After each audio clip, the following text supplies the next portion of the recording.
Hello, salut, bienvenue dans cette séance de pendule un petit peu prolongée sur des questions concernant les lapins. Donc il y a des questions que j'ai canalisées qui sont en lien avec le caractère des lapins, également en lien avec la chaleur, puisqu'on est dans une période actuelle de grosse chaleur, et aussi sur un aspect un peu plus psychologique. Donc ces questions sont intemporelles. En fait, il s'agit simplement de questions que je pose au guide et ils vont me répondre donc via le pendule en termes de oui, de non, et ils peuvent me donner aussi quelques informations complémentaires. Donc c'est un contenu qui est pour approfondir un petit peu certains shorts que je fais sur voilà, les pendules et aussi les messages animaliers. Donc on y va.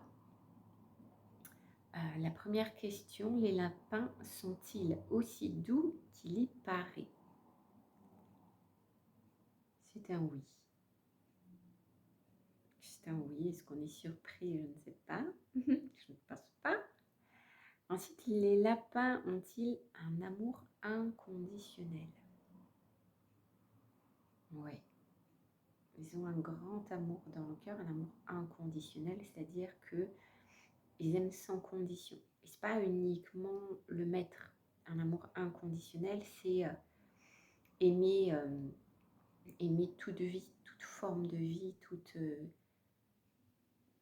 voilà, la vie telle que l'univers, Dieu, ou peu importe la croyance que vous pouvez avoir, telle qu'il a été créé, telle que la vie a été créée. C'est l'amour inconditionnel. Ça ne m'étonne pas du tout. Les lapins souffrent-ils de la chaleur?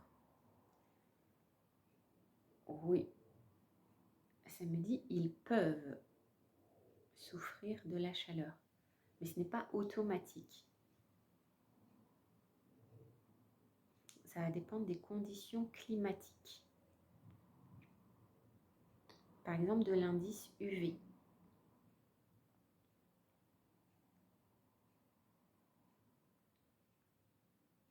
Donc, ils me disent à partir du moment où l'indice UV que donne par exemple la météo là arrive dans le modéré et que la chaleur elle est importante, la température elle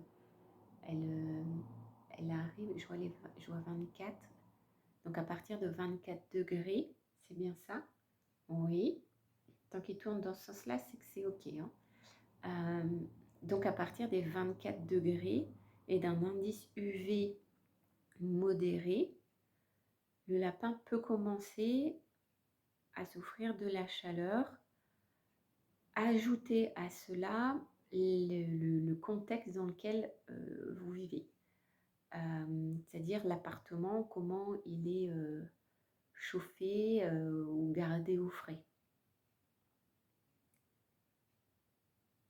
Ok,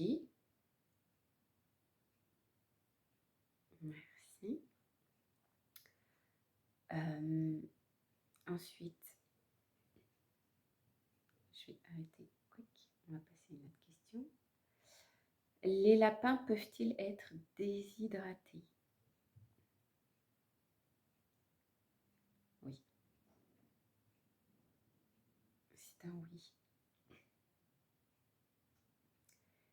Les signes de déshydratation chez les lapins sont méconnus.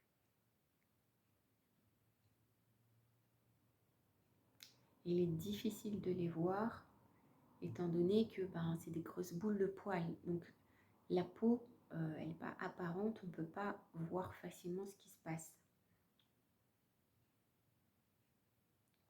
En réalité, le signe de déshydratation, il peut être visible en fait au niveau de la langue, mais bon, on sait bien qu'un lapin, il ne va pas nous tirer gentiment la langue pour dire qu'on regarde sa jolie langue. Donc c'est vrai que c'est difficile.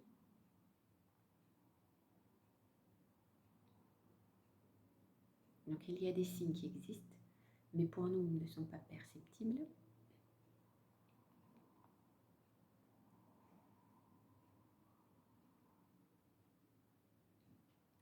Toutefois, ils me disent au niveau des pattes et des oreilles, comme c'est assez connu pour les oreilles, il y a des capteurs qui aident à la régulation de la chaleur. Donc, le conseil de mouiller les petites oreilles de temps en temps, régulièrement, en cas de forte chaleur, avec l'indice UV, modéré voire élevé, donc de manière régulière, et aussi lui faire tremper les patounettes, mais le dessous, hein, pas dans sa dos, juste voilà, les capteurs ils se trouvent en dessous des pattes, avant et arrière. Donc si il n'aime pas qu'on touche les pattes arrière, c'est assez fréquent, ce n'est pas grave, mouillez juste les pattes avant. Vous pouvez mettre un fond d'eau dans un grand plat et mettre des bouchons avec des granulés dedans que vous mettez au centre où il sera obligé de poser ses pattes dans l'eau. Ou alors avec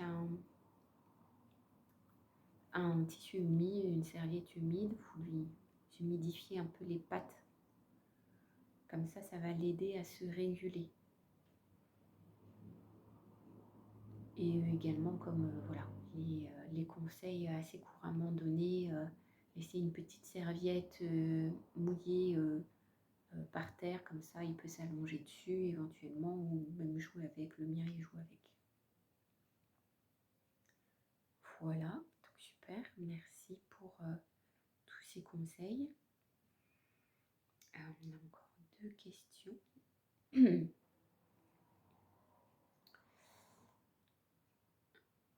Les lapins souffrent-ils de mal-être psychologique? Ouais. Effectivement, ça arrive. Et c'est assez fréquent. Parce qu'ils sont très sensibles. Ce sont des êtres d'une très grande douceur, d'un amour inconditionnel. Ça leur procure une force, d'accord, émotionnelle. Ils ne sont pas, ils sont pas fragiles émotionnellement parce qu'ils ont plein d'amour et qu'ils sont très doux. Mais ils sont très sensibles. Ils sont très sensibles, donc ils ont de temps en temps des mal-être psychologiques. Assez fréquent dans une vie.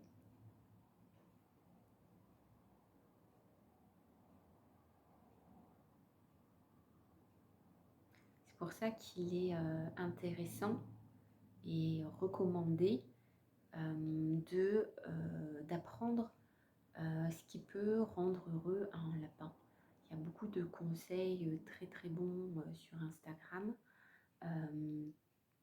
Des personnes qui ont appris à connaître les lapins, qui parfois font des recherches et qui trouvent même des études faites sur leur fonctionnement, et qui donnent de très bons conseils pertinents pour comprendre le lapin et lui permettre de lui offrir un environnement qui lui permet de s'épanouir, mais aussi d'être attentif à ces signaux, d'apprendre à le connaître pour reconnaître des signes où il est un peu moins bien, et dans ce cas-là, voilà,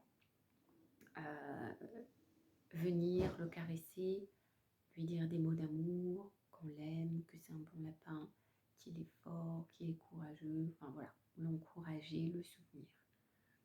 Tout ça, c'est des choses importantes qui viennent soutenir son état psychologique. Mais parfois, il a besoin aussi de se retrouver un petit peu seul. Ça arrive, comme nous, comme tout être doué d'émotions.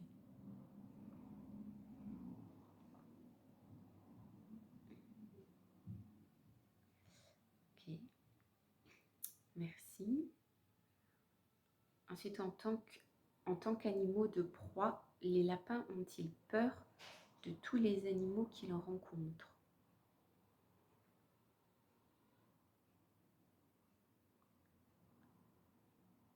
Là, c'est un non.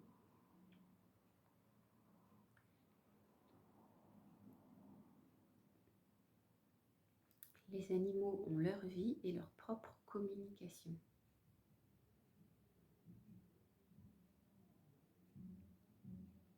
Ils peuvent par exemple se lier d'amitié avec un chien, peu importe la taille, même un chien de chasse. Et pour preuve, j'ai une amie, si elle regarde cette vidéo, elle se reconnaîtra, elle a eu un chien de chasse avec plusieurs lapins. Voilà, il adorait les lapins l'adoraient. Enfin, ça se passait plutôt bien de manière générale.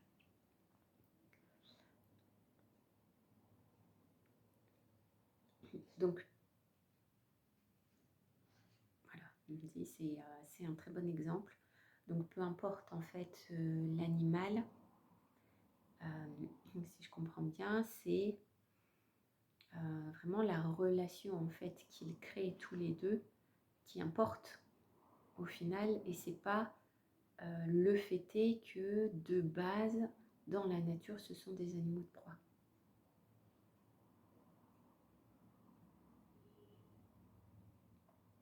Ils me disent le caractère de proie n'a pas d'incidence dans le domaine domestique. Donc, si je comprends bien, c'est qu'il y a une différence à faire.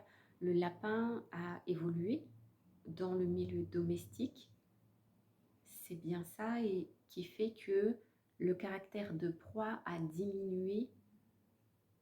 Voilà, l'incidence en fait de ce passif de, de l'espèce de l'espèce des lapins a diminué.